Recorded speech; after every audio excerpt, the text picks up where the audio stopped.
Welcome into 4th and 5, another episode presented by Ortho Arkansas, and I'm just going to go ahead and do it. I didn't want to, but I'm going to do it because y'all been asking. You can see right here, it's time for Singleton to play. Taylan Green isn't cutting. It's time to change quarterbacks. It's time to change quarterbacks. So we're going to go ahead and address it in our viewer comments this week. It is what it is. I'm going to give you my honest opinion. But before we get into that, I want to thank our generous sponsor for sponsoring this segment each and every week, making it happen. Ellis Home Inspections, LLC. And once again, I'm going to tell you again about Patrick, over 2 decades of military service. And I'm going to tell you what comes with that, attention to detail. And that's what you want when it comes to your home inspection. And if you're buying a home, you better make sure that you're tightened up, and you have to make sure you have a good inspector on your side. I'm talking Premier Inspection Services right here in Central Arkansas. It doesn't matter if it's commercial or residential. They got it all. Thermal imaging, radon testing, mold testing, and this is what is really good. So if you're someone right now, because the market's starting to look good for putting your home on the market, do yourself a favor. Go ahead and get a pre-listing inspection. You know, I did real estate for years, still doing it. And I can't tell you how beneficial it is if there's a book already out there, all the things that are wrong with your home, just go ahead and knock it out on the front end and say, we did all the stuff, take it or leave it. Trust me, that is a great tool to have when it comes to negotiating if your home is already taken care of. So make sure you reach out to my guy, Patrick. It's easy to contact at Patrick at ellisconsultingfirm.com, or you can call him at 501-548-5522 to set up an appointment. All right, let's go ahead and get into it now. Let's inspect these comments a little bit closer. And it's all over the place. You can see right here as I get into my first comment. You got James Singleton. I apologize. We got a donation to talk about real quick. I almost forgot. I can't go on without showing love to the people who are donating to the channel. And I say I really do appreciate that because, yeah, we put a lot of work in this. And every little donation that we get, we want to make sure that we show some love to. And if you like the content, I kind of treat it like a tip. If you like it, boom. If you like it and don't feel like tipping, I don't care. We're still going to do it anyway. But it is always appreciated.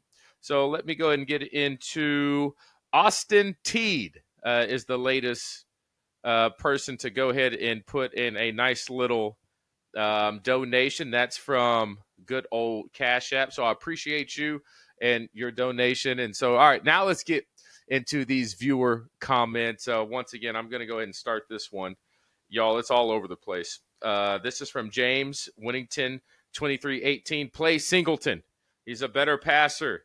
This is another one from Charles Bragg. Nothing but the truth. Green has to trust the open looks, indicating that he's not doing it. This is from Shadow Menace, 1672. Pretty cool name right there. I'll give you that. I think the QB has to change, whether it be in the offseason or now. The tape is showing that these throws are there. And compared to last year where there was literally nothing ever open and receivers running wrong routes, etc., Green has looked better and standing in the pocket, but he's still missing wide open throws. He's hoping guys don't transfer. Somebody like Luke has. I mean, he had all the hype coming into the season, not getting too many balls thrown his way. Another one from Carlos Woolfolk. It's time to give Singleton a chance. Let's see what he can do in a game with a full week of practice with the first team unit. All right. Here we go. It's interesting, and I'll say that because as far as production is concerned, looking at that game, you see 10 points. I'm like, well, what are we doing? 10 points. And when you look at the numbers, they'll kind of catch you off guard because we're moving the ball. It just doesn't feel like it because it doesn't relate to points on the board. I saw something where it comes to first downs. I think we are second in the league. That's impressive. Now, what is not impressive is red zone efficiency. We are damn near at the bottom, not just in the SEC, but the entire country. We cannot finish these drives in the red zone. Now, what would happen? It'd be nice to have a field goal kicker. I mean, that changes everything when you're 50-50 shot on a field goal kick that should be almost 90 to 100% guarantee. I mean, look at LSU. They kicked 4 of those field goals, and it just kept them ahead of the pace and kept their momentum going, even though they weren't able to finish drives with touchdowns as well. Walking away with points changes everything. So if you have a team that can consistently get into field goal range and count on that every time, it really does help. And I will say that so far this year, with the games we've been on, we potentially would have only one loss this year if that were the case. And so that's a factor into this, why these points aren't on the board. And yes, the other factor is the thing that has consistently popped up with Taylan. We've seen the great throws that he's had downfield, especially to Andrew Armstrong. These throws are on the money, and some you've seen kind of all over the place. But I would say he's getting better with his accuracy. But then you see his ability to escape the pocket, extend the plays, throw across his body, make some spectacular plays. But yes, there's just something I just can't make sense of. It's the easy throws. It's these short yards coming out of, a quick little read play action and just get it out to the flat quick, or you see a slant coming open. And the thing is, it'd be different if it was the third guy in the progression that he's supposed to be getting these two that are open. But sometimes it's the second, and sometimes it's the first guy in the progression of him holding on to this ball. And when you look at the stats of a guy that I think has progressively gotten a little bit better week by week, still not where he needs to be. Man, you look at it on paper, 6 touchdowns this year he's thrown, with 6 interceptions. Now, if you were just to look at that and see that he has somewhere around 300 plus yards rushing on the year, I think that's where he may be. I could be right or wrong on that. I think anyone would just say, ooh, I don't know if I want that quarterback on my team. If we're trying to compete in the SEC, we're going to need more production out of that position. And you're right. It is what it is. And I think Taylan, if he is not himself thinking, I got to do better than 6 touchdowns and 6 picks, I can't rely on the legs every time. These routes that come open, I do need to stay in the pocket more. And if I get hit, I get hit. But at least I'm trusting the offense that Coach Petrino is calling. And, at least I'm going to stay in that pocket and try to get that ball that is to a guy that's open in the 5-yard range, sometimes 10 yards. The plays are there. They're all over the place. I've said that, and you've seen it in the breakdowns. And so to answer the comments, when it comes to Singleton playing, it's hard for me not to think that he has not pulled that trigger yet, because I don't think we would see much difference. I think if Coach Petrino feels like he's going to put Taylan in the game, then he believes, honestly, that Taylan is our best option for doing well on the offensive side of the ball. Now, I know a lot of people say, well, Coach Petrino went all in on this guy.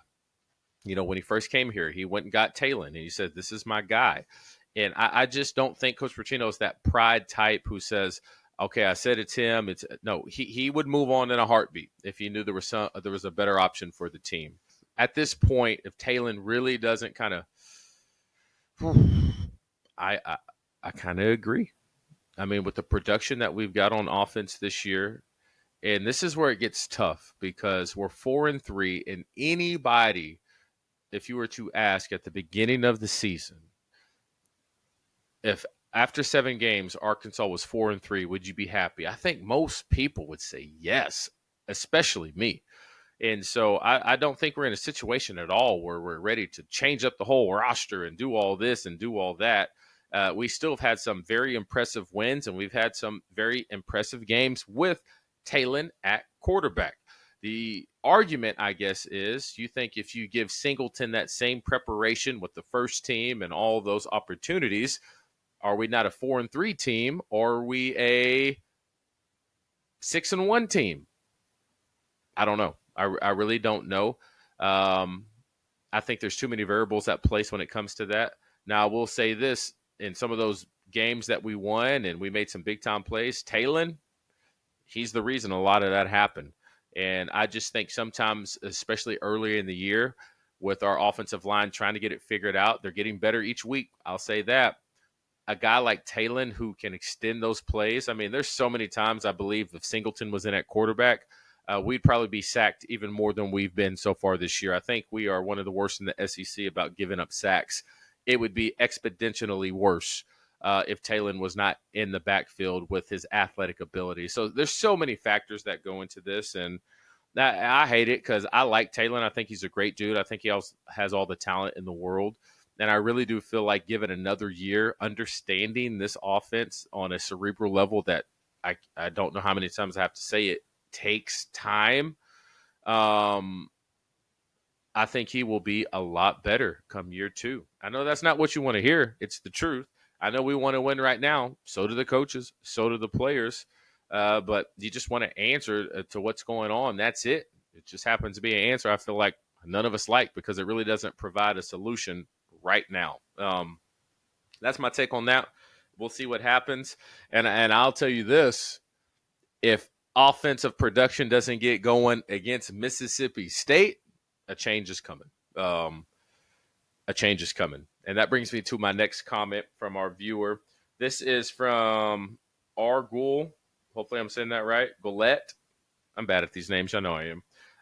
6155. Unfortunately, Arkansas is catching Mississippi State when they are on the upswing. They may be 1-6, but Van Buren and the receivers played with fire versus Georgia and A&M. Definitely not the same. So, yeah, I mean, sorry, I'm not going to finish that. But to get to your point, you're right. You see it on paper, Mississippi State only 1 win this year, 6 losses. You think, oh, that's an easy dub. Hey, they've been in every game. Outside of that Toledo game, they're a different team. And I say they were in every single game that they played. They put up points on big-time teams. Now, the thing is, when I said if we don't have a better offensive production this week, something will change. Why? Because when you look at the stats and the rankings, listen to Mississippi State is number 16. My co-host Justin Akery was telling me this on the Buzz today. He said Mississippi State is ranked 16th in pass defense. That means they're giving up the most passing yards. There's 16 teams in the SEC. They're dead last. Rushing defense, they're number 16. I remind you once again, as Justin said earlier, there's 16 teams in the SEC, dead last. Total defense, dead last. And we were kind of joking about it. It's impressive to be the worst at both categories. Usually you're decent at one, bad at the other, but being the worst in both, that means you're giving up points all over the board. And so you talk about this will answer all the questions about if Taylan is going to be able to get over that hump of completing the small plays. Going to figure that out for sure because this would be the weekend for it to happen. So expect that offensive production to be up. Now, on the other end, they have been able to put up some points here or there. And so another test for our defense. But on paper, it should be, I would say, an easy go-ahead for sure win. Now, I know our program's in a spot right now. You know how it is after we beat Tennessee and we had a bye week. People talking about, hey, we could mess around and sneak up and beat some teams. Maybe we'll sneak into the playoffs. I heard y'all say it. I know some of y'all said it, and it's okay. I wasn't feeling y'all, but I definitely thought, hey, we could win 7-8 games this year. But after that LSU performance, I think that's pulling everyone back, and everybody's ready to jump ship. I think it's way too early for that. LSU, an exceptionally good game plan against Arkansas, just got the better of us that day. They had great talent all over the field and athletes. But I'm not going to put us in a position where we need to jump ship and the season is complete loss. Still so many games left. Still have an opportunity to win 7. I wouldn't have said that at the beginning of the year. However, if we go down to Starkville and wake up sluggish and end up for some reason losing this game, I would have to eat crow, take back every word I said. And I'll tell you, the tone of this podcast is going to change drastically because unfortunately I can't help but be honest. And some things are going to be said that it's going to hurt a lot of people's feelings. But I will say this, at least y'all know y'all are watching a channel that's going to call it like it is. And that's what we do here at 4th and 5. I just wanted to get through those 2 comments today. We had a lot of comments come in, a lot of positive things, and I would love to show all those, but I just don't want to sit here for, the next 10 minutes talking about people saying how great the podcast is. So I'm just going to wrap all that up to saying I've seen all the comments. Josh has seen them. Matt has seen them. Grant Cook has seen them. Our sponsors have seen them. Thank you so much. That really does mean a lot. Continuing to try to make this channel grow. And parts of that, hey, y'all been asking me too about merch. Look at this, just in time for the winter weather. We got new hoodies. This is all on the website right now at All of Me Shops, the 4th and 5 edition. Look at this black hoodie. This one's awesome right here. And look at the logo on the back. You looking for some Christmas gifts? We got you covered at 4th and 5. And this is probably one of my new favorite things we got on the website. You be all them people carrying Stanleys around. Stay hydrated. All right, we got these really cool cups out right now. Once again, all on the website. And there's much more. New hats, new everything. And we were up in Fayetteville this past weekend, and it was just, y'all are really making me believe that this channel can be something. And I've been going back and forth about realistically if we can keep this thing going. But just the feedback we continue to get, it doesn't matter if we get 1 subscriber a day or 1,000 subscribers a day. Every single one just really does make me believe we got something special here, and we want to keep it going. And so, once again, when it comes to supporting the channel, the best way you can do it is just hit the subscribe button. I know a lot of people be watching, don't be hitting that subscribe button. I ain't going to make you do it, but I'll ask you to do it. Just push the button. It ain't that hard. It's right there at the bottom of your screen. It takes like 2 seconds. Let's try it right now. You ready? Boom. Thank you. Really means a lot. Thank y'all so much. Y'all stay tuned. We got much more coming up this week. Grant Cook, let Grant cook. He's talking offensive line. And trust me, this one is a good one because we kind of got a little bit off topic. And, we do some taping. We got a little, I already know what the episode's about. And we got a little bit off topic, and we started just having some really good laughs. And if you like hearing some stories from back in the day, you don't want to miss the Let Grant Cook segment coming up on Thursday. Appreciate y'all always hanging out with us here on our viewer comments. Another big thank you to Ellis Home Inspections, LLC. Patrick, you're the man. Thank you so much for making this all happen. Y'all have a good one. You're watching 4th and 5.